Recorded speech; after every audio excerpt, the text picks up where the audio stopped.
5 tips that I can give you mamas to speed your metabolism up. Number 1, I'm going to just dive right in there, and it's perform intense exercise.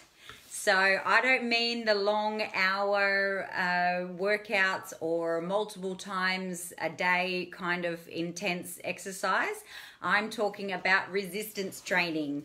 It's the fountain of youth, so it slows down the aging process, but it also fires up our metabolism, and it turns us into it into a fat burning machine, and it's the only non-surgical way to change your body shape.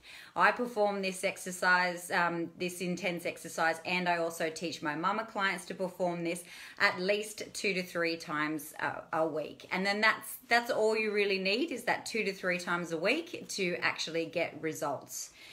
The next one I'm going to talk about is harness the power of metabolic timing. So most people have, or most mamas have, the misconception that they can't enjoy the foods that they love, like breads and pastas. Beck, you can vouch for this one because I know you're a sucker for those. And I still teach you that you can enjoy those types of foods. But it's just eating them at the right times. So there is that misconception, like I said, with regarding the high energy carbs, that they are bad for you, but it's actually not true. So when you're incorporating those high energy carbs and all the foods that we love, it can actually speed the results up in your training by 400%. In fact, if you are restricting any of those major food groups, you are short-circuiting your success. So train and then eat wisely. So I never actually teach my mums to restrict or cut anything out from their meal plans. I teach them how they can make their food work for them. Beck, carbs for days. Exactly. Girl of my own heart. Awesome. So number 3 is protein at every meal. So every meal should actually contain a first-class protein in it. It is a safe and effective strategy that speeds fat loss and recovery from exercise. So anything that is a first-class protein, like your red meats, your white meats, your chicken, beef, etc. You've got your low-fat dairy, your cottage cheese, skim milk.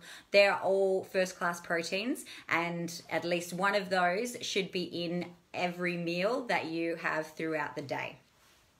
So they're not only good for fat loss, but they are also an immunity booster. So we need to keep our energy levels up, and we need to keep our health up for running around after little kids. So if you're having protein in every meal, that will boost your immunity, and it also stabilizes your blood glucose sugar levels. So then your energy levels aren't going up and down like this, they're staying like this, and we know how important that is running after little babies, big kids. Hey Nikki, you just tuned in. Awesome. Getting quite a few people on the line. I love it. So we're up to number 4 now. You can catch up, Nikki, after this to catch up for 1, 2, and 3. Number 4 is making the right carb choices. So all carbs that are plants, that fruit, vegetables, grains, legumes, anything from the ground really, and any unprocessed foods need to be a part of every meal as well. So we just talked about how protein should be a part of every meal. Well, then you should also include your low energy carbohydrates as well. So they are a secret to a fat burning metabolism fast. So hair on point. Thank you.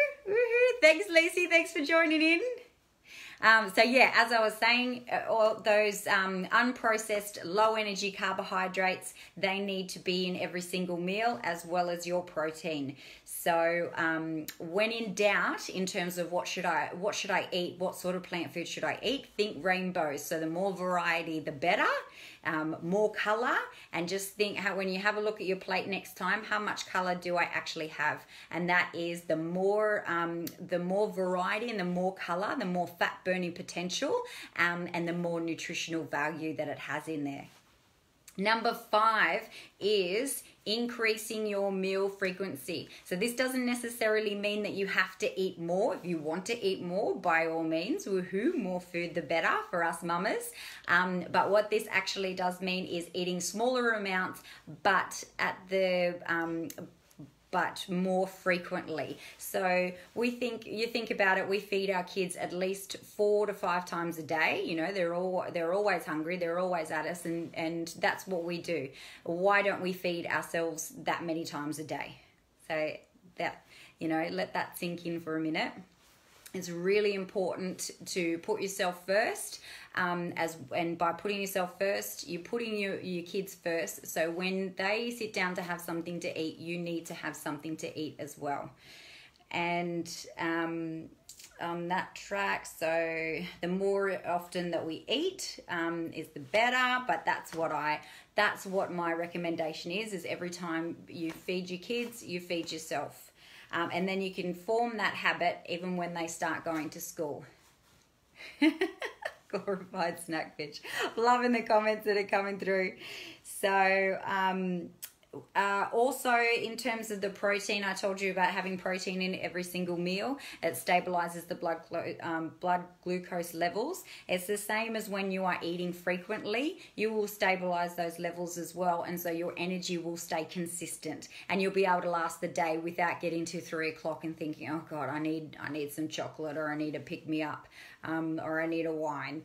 So yeah, it's really important to keep those energy levels up, rather than, you know, inconsistent, and especially for our kids and for our babies.